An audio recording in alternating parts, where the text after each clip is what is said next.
The sky above Earth was calm, a deep ocean of black filled with shining stars. But far beyond what the eyes could see, something was moving, something old and something very big. Humanity had lived in peace for many years, trading with alien civilizations, sending ships to different worlds, and making friends across the galaxy. To everyone, humans were just another small species, clever with machines, good with science, but peaceful and harmless. No one thought they could be dangerous. No one thought they had anything to hide. That was why the energy signals caught everyone by surprise. In the outer rings of the solar system, alien patrol ships picked up strange readings. At first, the signals were weak, like a small echo in space. But then they grew stronger, sharper, pulsing in a way that made alien sensors scream with warnings. The captains of those ships looked at their screens and frowned. The energy was coming from near Earth. It was nothing like they had seen before. On the moon, in the dark shadowed craters, something stirred. The lunar surface had always looked dead and silent. But now small flashes of light could be seen if someone looked closely. They were too faint for the naked eye, but powerful telescopes caught them. Machines under the moon's surface had begun to move. Some were huge doors, hidden under rock and dust for hundreds of years. Others were strange towers that rose from the ground and began to hum quietly across the galaxy. Alien governments began to talk. The Galactic Council called an urgent meeting. Their long, elegant ships arrived at a station floating in the heart of neutral space. Alien ambassadors, tall and scaled, or small and covered in soft fur, crowded into the grand hall. They spoke in low, tense voices. Humans are activating something. One said, "It's big, whatever it is." Another replied, "We must know what they are hiding." A third hissed. Back on Earth, in the capital city, the president sat in a dark room with a few trusted generals. The air was heavy with silence. A large screen on the wall showed the moon from a live feed. "Are we ready?" the president asked. The general, a tall woman with sharp eyes, nodded slowly. "Yes, sir.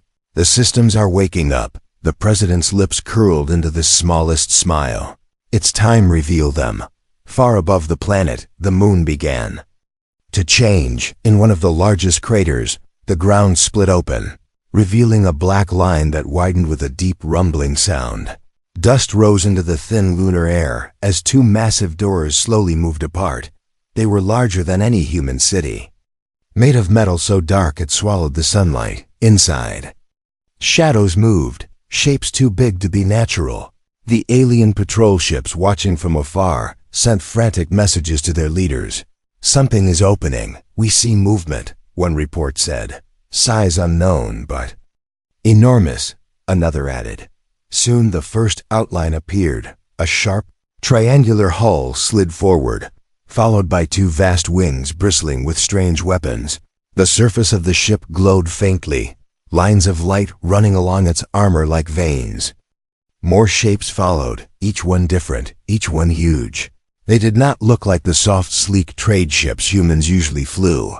These were predators of metal, built for war, built to survive anything the galaxy could throw at them. The moons. Hidden hangars kept opening, and more warships emerged, slow and silent, but with a feeling of power that made even alien soldiers watching from light years away feel cold. Nobody in the galaxy had seen these ships before. They were not on any record. They were not part of any human military fleet known to the public. It was as if they had appeared out of thin air. But the truth was different. These ships had been there for centuries, hidden in the dark, kept secret from the rest of the galaxy, waiting. The energy readings spiked again, so high that some alien scanners shut down to avoid burning out.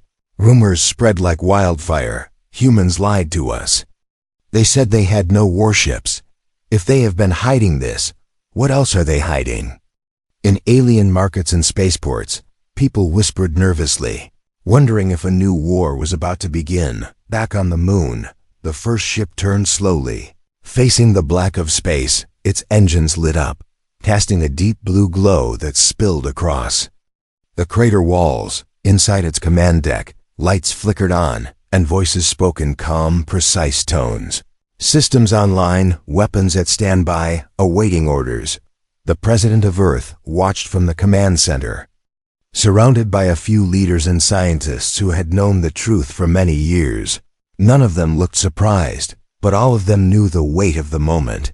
The secret they had kept for so long was now out, and the galaxy was watching, somewhere. In deep space, a massive alien dreadnought shifted its course toward the solar system. Its captain, a creature with skin like stone, narrowed his eyes and whispered to himself, "So, humanity had teeth all along." The human warships floated silently in formation above the moon. Dozens of them, their black hulls absorbing the light, their shapes sharp and deadly. The largest one, a ship called Eternal Guardian, sat in the center, its hull marked with strange ancient symbols. Its weapons were dark, but their presence was a promise. The galaxy had thought of humans as clever but harmless. That illusion was broken now. The warships had returned. And no one knew what would happen next. Only one thing was certain. The day the sky changed, nothing in the galaxy would ever be the same. Asterisk. The Galactic Council's great chamber was never silent, but that day the air was thick with fear. The walls were made of silver metal, curved like the inside of a giant seashell, glowing faintly with the light of distant suns. Dozens of alien species sat in their places, each with different faces, different colors, and different ways of showing worry. Some had quills that shook, others had tails that thumped against the floor. The large center table shimmered with holographic images of the moon, showing the black shapes of the human warships drifting out into space. "They swore to us they had no fleets of war," said Ambassador Jaru, a tall, thin alien whose eyes glowed green. His long fingers tapped on the table. "They said they gave up weapons for peace." A shorter, fur-covered ambassador leaned forward. "And we believed them," she said in a low voice. "Because humans looked harmless. They smiled, they traded, they built science stations. We thought they were just clever traders." Now the hologram showed the massive lunar doors opening wider, letting out more ships. Each one had a design older than the council itself, sharp lines, thick armor, and strange markings that no alien could read. The room grew tense. The leader of the council, a great scaled being with wings folded tight against his back, raised one clawed hand. "We will not act in fear," he said slowly. "We will observe, and we will learn the truth. Send our fastest spy ships toward Earth." But spy ships were already on their way. In the shadow of an asteroid belt, 3 alien vessels drifted silently, hidden from human scanners. Their captains spoke in hushed tones as they zoomed their cameras on the moon. "By the stars, look at the size of that one," one muttered. "That's no defense ship, that's a planet killer." Back on Earth, far from the noise of the council, the president stood on the balcony of the command tower. The view stretched across the city. Glowing towers, streams of air traffic, and far above, a faint glint where the moon hung in the sky. How long before they reach full power? The president asked. The general at her side checked the small glowing device on his wrist. 3 hours for all systems to come online, he said. But the first wave is already ready to move. In a deep hangar far below the moon's surface, the Eternal Guardian pulsed with light. Engineers in silver suits ran along the decks, voices echoing as they called out status reports. The ship's an old and patient voice, spoke calmly. "Primary weapons, functional, defense shields, at full capacity, engines awaiting ignition, standing by for fleet orders." The Eternal Guardian was not just a ship. It had been built before most of the galaxy's civilizations were even born. Forged in the fires of the last Great War, humans had kept it in silence for centuries, repairing it in secret, guarding it like a relic of a forgotten age. And now, as it prepared to move again, its very presence whispered of a history most had never heard. Far away, on a mining station orbiting a red star, alien workers gathered around a holoscreen showing the human ships. They spoke in quick, nervous voices. Why hide them for so long? One asked because they were waiting for something. Another replied, maybe for us. A third added quietly, aboard the alien dreadnought heading toward Earth. The captain received the first clear images of the human fleet. He stood in silence for a long moment, studying every curve of their armor, every glowing line across their hulls. These are not the ships of a weak people, he said finally. These are predators. They have been sleeping. His second-in-command's voice was almost a whisper. And now they are awake. On the moon, the second warship emerged from the hangar, its black hull patterned with red streaks like dried blood. It moved with slow, careful grace, as though remembering how to fly after a long sleep. Following it came a third, shaped like a spear, with long weapon arrays stretching out from its sides. The formation began to take shape, each ship sliding into position without a single word exchanged over open channels. Inside Earth's hidden command center, screens lit up with alien communications, intercepted and translated in real time. Most of it was panic, demands for answers, calls for the Council to send fleets, orders for borders to be sealed. The president listened quietly. They are afraid, she said. Good. Fear will buy us time. The general beside her hesitated. With respect, sir, fear also brings danger. They may attack before they understand. That, the president said, eyes fixed on the growing fleet, is why we reveal them now, so they see the truth before they make a mistake. In the darkness of space, the human warships hung like a row of silent blades. The galaxy watched, not knowing if those blades would be sheathed or swung. And somewhere, deep in the hidden archives of Earth, an ancient signal pulsed for the first time in hundreds of years, traveling out beyond the edge of known space, towards someone or something that had been waiting for this day. The signal was old, older than any living human, older than the Council itself. It carried no words, only a single code. But for those who knew its meaning, it said one thing. Clearly, the Guardians have returned. And while the moon gave birth to its steel giants, far beyond the outer rim of the galaxy, a shadow moved in reply, long before the moon had its hidden doors. Long before the Galactic Council existed, the galaxy had been at war. It was not a war of planets against planets, but of survival itself. Entire star systems vanished in fire. Worlds were turned into ash and stone. The enemy was not one species, but many, bound together by something darker. They called themselves the Devourers. No one alive now truly remembered them, but Earth's secret history kept the truth. In a time when humans were still learning to travel between the stars, they had faced the Devourers head-on. The alien threat was unstoppable. They did not negotiate. They did not spare. They consumed everything, cities, oceans, even the light of suns. Back then, humanity was different. They were not the calm, quiet traders the galaxy knew today. They were warriors, builders of ships so vast and powerful that they could fight entire fleets alone. The Eternal Guardian was one of the first, a fortress of steel and fire. Behind it came others, each with its own purpose, ships that could cloak themselves in shadow, ships that could crack the surface of a planet in a single strike. The war lasted 100 years, and every day was a battle for survival. Human fleets fought alongside a few brave alien allies.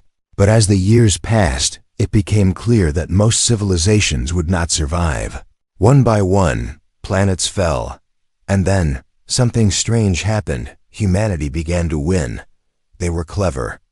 In ways the enemy did not expect, they turned whole moons into shipyards, hid weapons inside asteroids, built AI mines that could think faster than any living commander. The Devourers began to fall back, and in the final battles, the human warships chased them beyond the edge of the galaxy, to a place no one has ever returned from. When it was over, the stars were quiet again. But the cost had been terrible. Most of the allied races were gone. Their worlds burned. Humanity had survived. But they had seen the truth. Peace would never last forever. The galaxy would one day forget the war. And when it did, a new threat would rise. So they made a choice.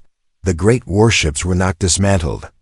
They were hidden, buried in the moon, in Mars, in deep space vaults, waiting for the next time they would be needed. The official story to the galaxy was that humanity had given up its fleets, had turned only to peaceful trade, but in secret, a small group of commanders kept the old ways alive, passing the knowledge from generation to generation. The eternal guardian's eye, older than any living being, watched over them all. It remembered every battle, every ally who had fallen. It spoke rarely, but when it did, its voice carried the weight of centuries, and its orders were simple: wait until the time is right. In the present day, most humans had no idea any of this was true. To them, the moon was just a rock in the sky, the Galactic Council was just politics, and war was something that happened far away. But high above in the dark, the Guardians were waking. The first warship floated fully into view, its hull still bearing the scars of the old war, deep lines where plasma fire had struck. Next came the Spear of Dawn, a ship designed to pierce enemy lines like a blade, and after it, the Shadow Crown, which could vanish completely from sensors, appearing only when it chose to strike. Inside the council chamber, alien historians dug through ancient records, searching for any clue to these ships. They found fragments of data, blurred images of massive battles, names of vessels long thought destroyed, and whispers of a human fleet that had saved the galaxy once before. The oldest historian, a frail being with silver skin, spoke in a trembling voice. If these are truly the same ships, then humanity is not what we think. They are older and far more dangerous. On Earth, in a dark archive deep under the oceans, a young technician received an alert. It was a file that had not been opened in 500 years. The title read, Operation Last Light. She hesitated, then opened it. Inside were orders written by a commander who had lived during the Great War. The message was clear. If the Guardians rise, the galaxy is in danger once more, far from human space.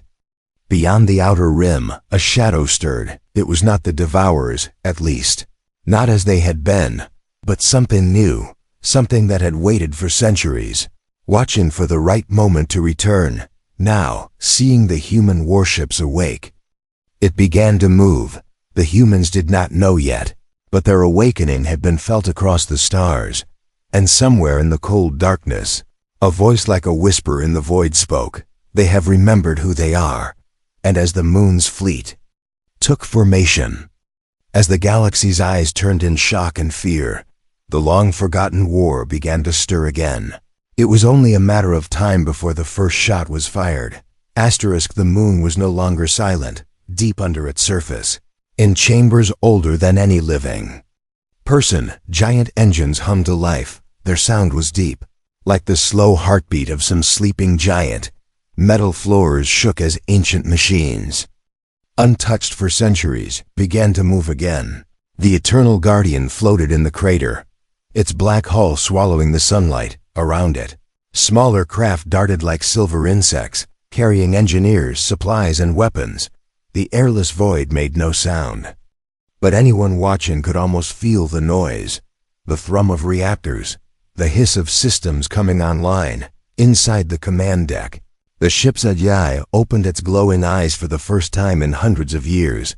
Lines of blue light ran along the walls like veins coming alive. Its voice, calm and heavy with memory, echoed through every corridor. Reactor core at full capacity, primary weapons charged, defense systems engaged, fleet coordination online. In another hangar, the Spear of Dawn lifted from its cradle.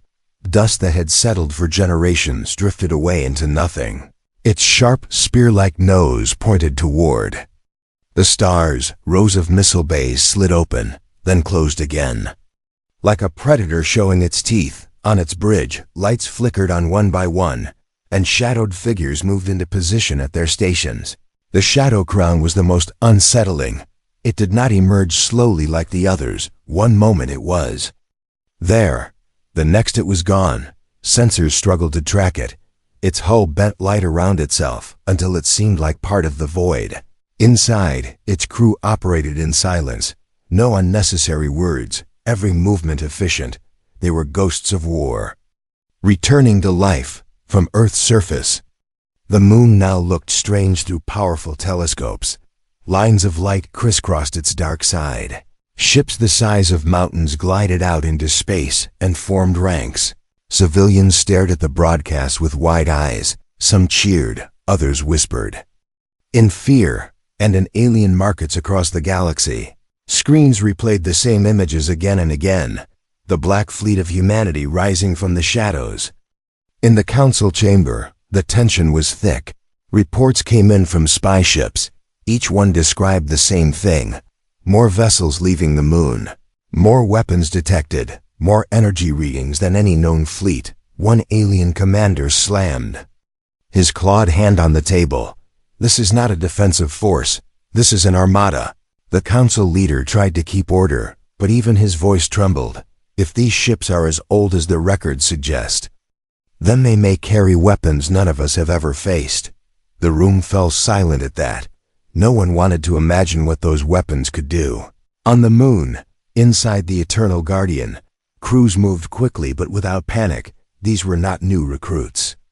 They were descendants of the old Guardians, trained from birth in secret.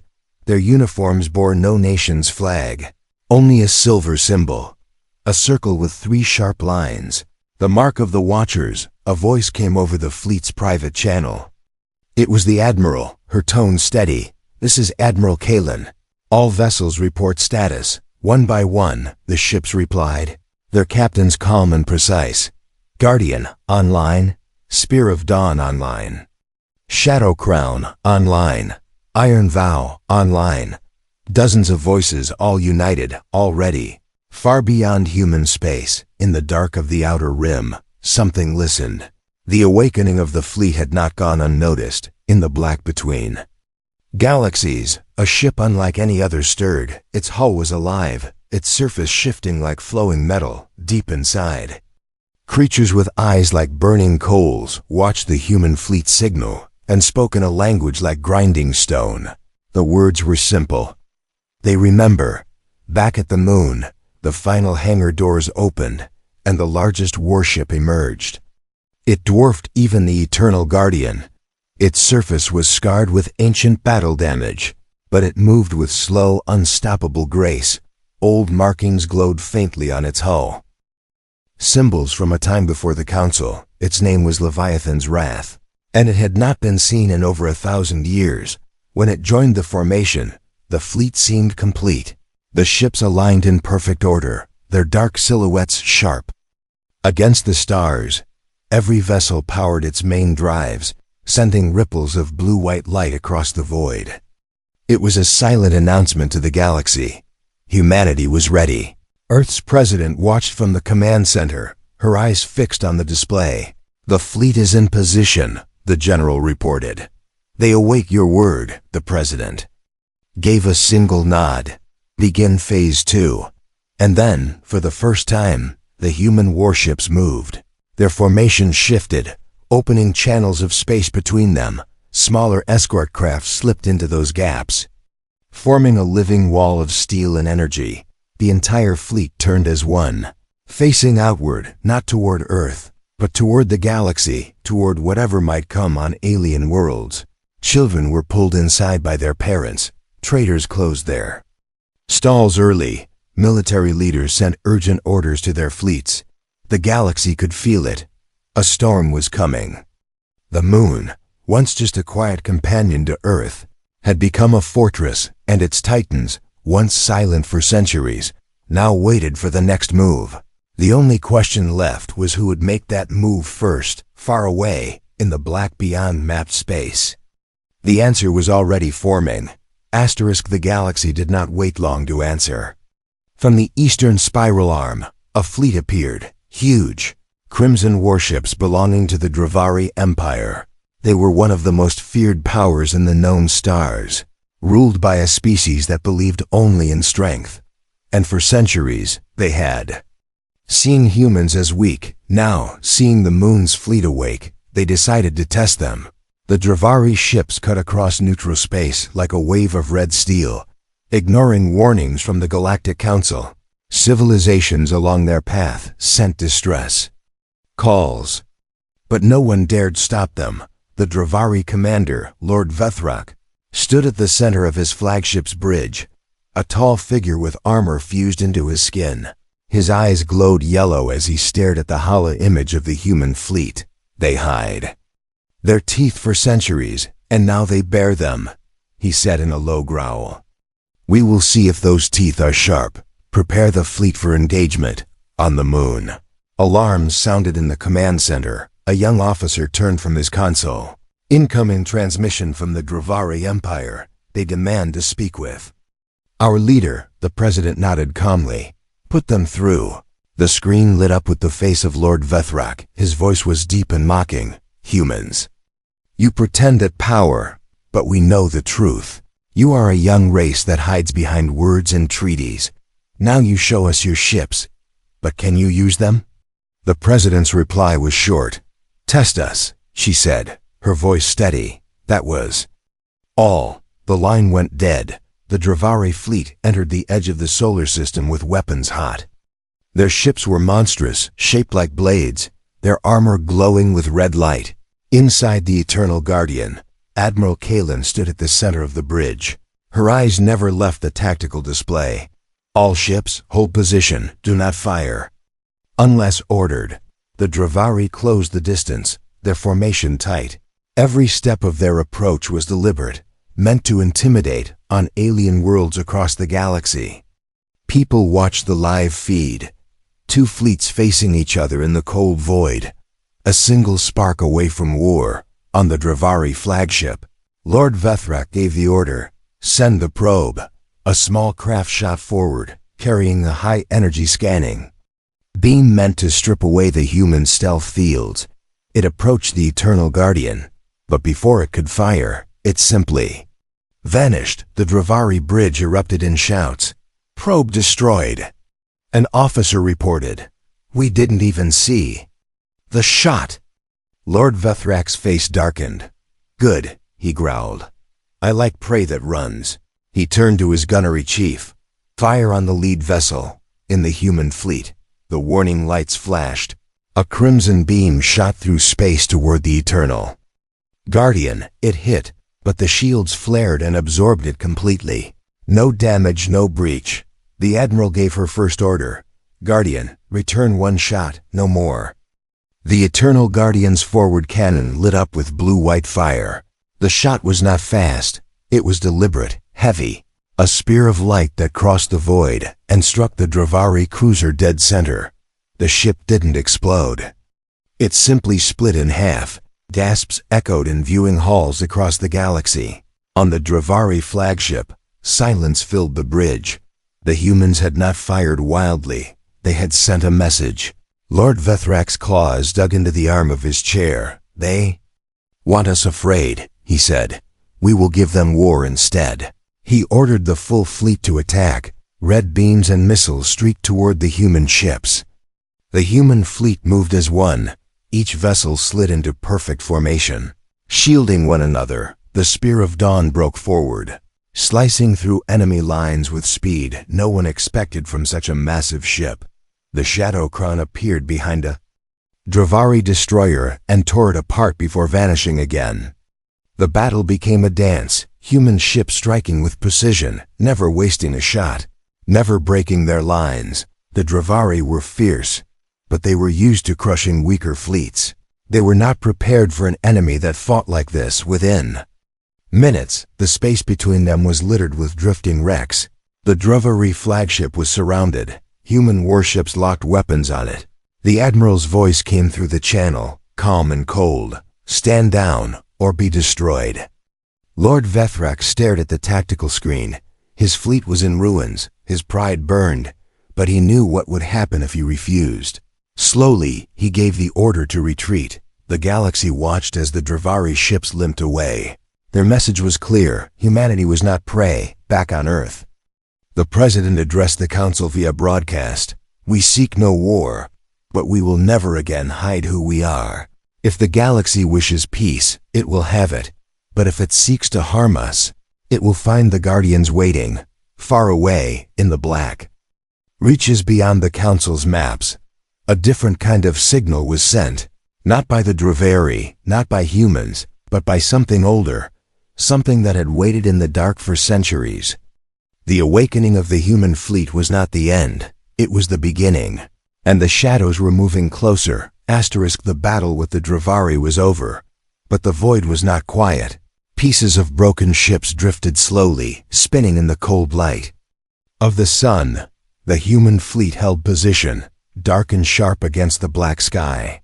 Every weapon was ready, every shield at full power. On the bridge of the Eternal Guardian, Admiral Kalen stood like a statue. Her eyes moved from one tactical display to another. The Dravari had fled, but her instincts told her this was not the end. Something felt wrong, too wrong. "Keep long-range scanners at maximum," she ordered. "I want to know if so much as a grain of dust moves out there." Moments later, a sensor officer's voice broke the tense silence. "Admiral, we have multiple energy signatures, Sector 14, Sector 19. Gods," he hesitated. "Sector 22, hundreds of them." The screens lit up with red warnings. New contacts were appearing, not from one direction, but from three. Their formations were strange, uneven. They weren't flying like any known fleet. The Admiral's voice stayed calm. "Show me visuals." The images came through, and for a moment, no one spoke. The ships were not Dravari, nor any other empire known to the Council. Their hulls were jagged, shifting, almost alive. And they moved in complete silence, no lights, no visible engines. Only the faint shimmer of something organic sliding through space. On Earth, the President's advisors stared at the same feed. "What are those?" one asked. No one had an answer. Admiral Kalen turned to her officers. "Fleet-wide, battle stations. The Dravari were a warning. This is the real threat." The alien vessels did not slow. They moved like predators who had already chosen their prey. The first wave struck without even firing, colliding with human escort ships and latching on. Their hulls split open like jaws, releasing swarms of smaller machines. Each one darted like an insect, cutting into armor. The Spear of Dawn was the first to respond. Its engines roared, pushing it straight into the swarm. Its forward guns lit up, spraying bursts of plasma into the attackers. Entire clusters of the smaller machines exploded, but more replaced them. The Shadow Crown vanished from sensors, slipping into cloak. Moments later, explosions rippled through the enemy's rear line as its cannons struck from the dark. The attackers turned toward the source, but by the time they fired, the Shadow Crown was gone again. "Guardian to the center," Kalen ordered. The Eternal Guardian surged forward, its massive hull cutting through the chaos. Its side batteries opened fire, each blast carving glowing wounds into the enemy ships. The IS voice spoke evenly. "Enemy shield capacity none detected. Armor adaptive. Recommend sustained fire to prevent regeneration." The human fleet shifted tactics, firing in coordinated bursts. They kept the enemy from repairing. The space between the moon and the enemy became a field of fire, blue beams, orange missile trails, and burning wreckage spinning in slow arcs. Still, the enemy pressed forward. One of their largest ships broke through and headed straight for Earth. Its hull writhed with movement, as though thousands of living things were inside. The Iron Vow intercepted, ramming it from the side. The impact shook both vessels, but the Iron Vow's cannons fired point blank, tearing the creature ship apart from within. On alien worlds watching the broadcast, fear turned into panic. The council chamber erupted into shouting. Who are they? Where did they come from? But a few of the oldest members said nothing. Their eyes were fixed on the strange, shifting hulls, as if they remembered something. Back in the fight, the Leviathan's wrath moved for the first time. Its engines burned with white light as it slowly rotated toward the largest enemy cluster. Its main gun, silent for 1,000 years, began to charge. The glow built until it filled the entire view. Then it fired. The beam was like a piece of a star being thrown across the void. It cut through the enemy line in one perfect sweep. Splitting ships, burning swarms, leaving nothing but drifting ash. Even the human crews, trained for war, stared in awe, but the victory was brief. New enemy signatures appeared, even more than before. They came from deep space, too far for any human or alien ship to reach quickly. The Admiral's voice came over every channel. We hold the line here, no one passes. U.S. No one touches Earth. The battle raged on, fire and shadow clashed. Enemy ships burst apart in blue and red flashes. Human vessels moved in tight formation, covering each other's flanks. The Shadow Crown reappeared again and again, striking and vanishing. The Spear of Dawn split two enemy vessels clean in half with a single ramming run. But as the hours passed, one thing became clear. This enemy was not here for conquest. It was here for testing. They attacked in waves, withdrew, circled, and then struck from new angles, like hunters learning their prey's limits. In the command center on Earth, the President watched silently. They're measuring us, she said, and when they know enough, they'll come with everything. Far away, beyond even the enemy's reinforcements, a shadow hung in the dark, larger than any fleet. A single massive structure turned slowly, its surface shifting just like the ships now attacking. Inside, something vast opened its eyes. It was not war yet, not the real war. This was only the first spark, and the fire had just begun to spread across the stars. Asterisk. The last enemy ship drifted in silence, its strange, living hull breaking apart in slow motion, pieces scattered into the void, glowing faintly before fading to black. The human fleet held position, weapons still aimed outward. Shields stayed up, engines stayed hot. No one relaxed, not yet, on the Eternal Guardian's bridge. Admiral Kalen stood at the center console. Her hands rested on the edge, eyes fixed on the tactical display. Even in victory, she could feel it. The battle wasn't over. This had only been the beginning. A voice from the communications pit broke the silence. Admiral, the Council is demanding immediate contact. Kalen nodded. Put them on. The main screen flickered, and the faces of dozens of alien ambassadors appeared. Some looked angry, others afraid. A few avoided her gaze completely. The Council leader, his scaled face drawn tight, spoke first. What have you done, Admiral? What are these enemies? They do not answer hails. They do not match any species in our records. Callan's voice was steady. They are something older, something dangerous. And they were not here for the Council. They came for us, for humanity, the words caused a stir. Voices overlapped. Some shouted that humans had provoked this by revealing their fleet. Others accused them of holding back information. The Council leader raised a claw to silence the chamber. You will explain, he demanded. But before Kalen could speak, the President of Earth appeared on the screen beside her, calm and unshaken. Explanation will come, she said. But first, the galaxy will hear this. Every com relay in the human fleet lit up. Signals bounced from ship to ship, then out to the moon's massive hidden arrays. In minutes, the message spread across the galaxy. Every world, every station, every ship tuned in. The President's face appeared. The background was dark, only the faint outline of the moon's fleet visible behind her. Her voice carried across the stars, simple and clear. This is the United Earth Authority. We have fought today against an enemy unknown to the Council. They came without warning, without reason, and they targeted humanity directly. We do not seek war with any people. But hear this, never mistake our silence for weakness. If the galaxy wishes peace, you will have it. But if you come to destroy us, you will find us ready. And you will not win. There was no music, no grand flourish, just words, heavy and final. Then the signal cut. On alien worlds, reactions were instant. In markets, workers froze mid-task to watch. In academies, professors turned their screens to the broadcast.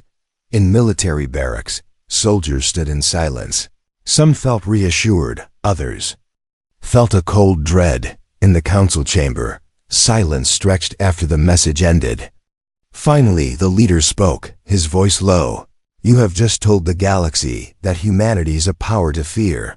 That was the truth, the president replied. And the truth will keep us alive. After the broadcast, the human fleet did not return to its hidden craters. Instead, the ships spread into defensive positions across the solar system. Some orbited Mars, others stayed near the asteroid belt. A few remained in deep space, cloaked and waiting. The message was clear.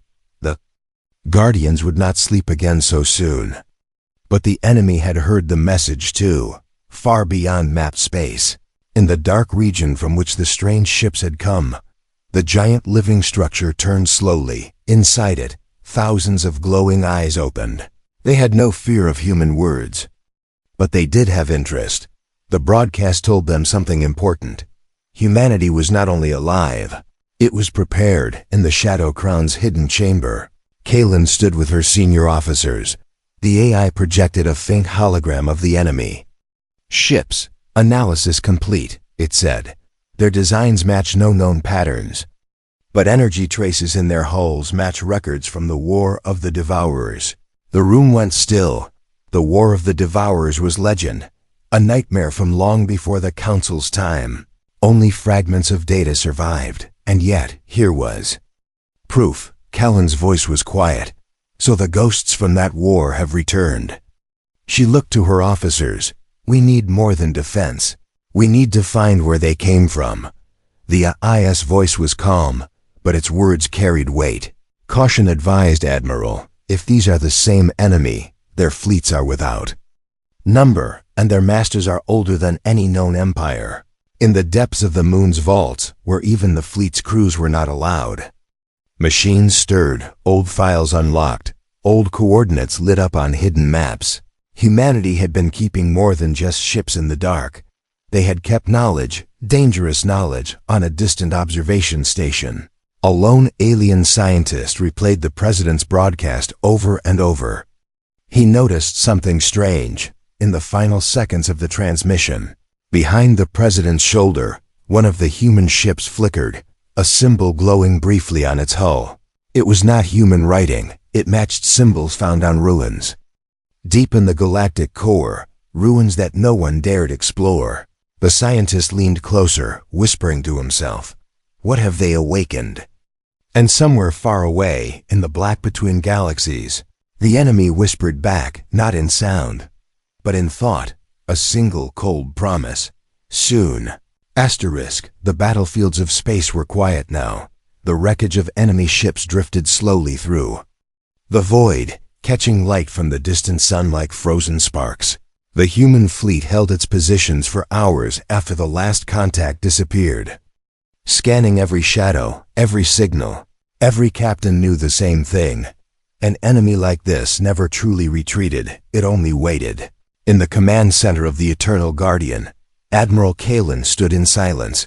Her officers worked quietly around her, checking systems, sending reports, watching the edge of their sensors for movement. The IS voice finally spoke. No enemy signatures detected within range. Recommend transition to recovery protocols. Kaylin didn't answer right away. Her gaze moved over the empty space ahead. Recovery. Yes, she said at last, but we do not stand down on Earth. The president addressed the fleet over secure channels. Her words were steady, without celebration. Today we proved to the galaxy that humanity will not be prey, but we also learned the truth. The real war is still ahead. We will repair, we will strengthen, and we will be ready when they return. One by one, the warships began to break formation. Some turned toward Mars, others toward the asteroid belt. The Shadow Crown disappeared into cloak without a word. The Spear of Dawn stayed near the moon, its engines quiet but ready. The Leviathan's Wrath drifted slowly back toward its crater hangar, a giant returning to its slumber when the fleet reached the moon. The great hangar doors began to open once more. The black void inside swallowed the light of the stars. One by one, the ships slid into their hidden docks. Massive clamps closed around their hulls, locking them into place. Lights dimmed, weapons powered down. The soundless hum of deep sleep began again for the people of Earth. The return of the ships felt strange. Billions had watched them rise and defend the planet, and now they were vanishing back into the shadows. Some cheered, saying the Guardians had done their duty. Others worried, asking why they were being hidden again. No answers came, only silence. In the deepest vault beneath the moon's surface, Admiral Kalen stood before a sealed chamber inside. It was not a weapon, but something older, a black crystal the size of a human heart. It pulsed with a faint inner light. The eye spoke in a lower tone than usual. The crystal's signal increased during the battle. This suggests the enemy was drawn not only to our ships, but to this. Kalen's voice was almost a whisper. Then we can never let it leave this place. Far away, in the cold between galaxies, the living structures of the enemy drifted in silence. Inside the largest one, a single vast mind considered the battle. It had tested humanity's ships and found them dangerous. It had seen their discipline, their unity, but it had also seen their limits. And it had time, far more time than humans could imagine. The galaxy returned to its rhythms. But the ripples of the battle spread everywhere. In council chambers, leaders debated how to respond. Some wanted to ally with humanity. Others wanted to weaken them before they grew stronger. On small colonies at the edge of known space, people spoke in hushed voices about the black fleet that had risen from the moon. Traders told stories in markets about human ships that could vanish and reappear at will. On a quiet night in a rural valley on Earth, a boy stood in a field, looking up. At the stars, his grandmother joined him, carrying a blanket against the cold. "Do you think they'll come back?" the boy asked. The old woman smiled faintly. "The ships?" she said. "They never really leave, they're just waiting." She pointed toward the moon, faint and pale in the sky.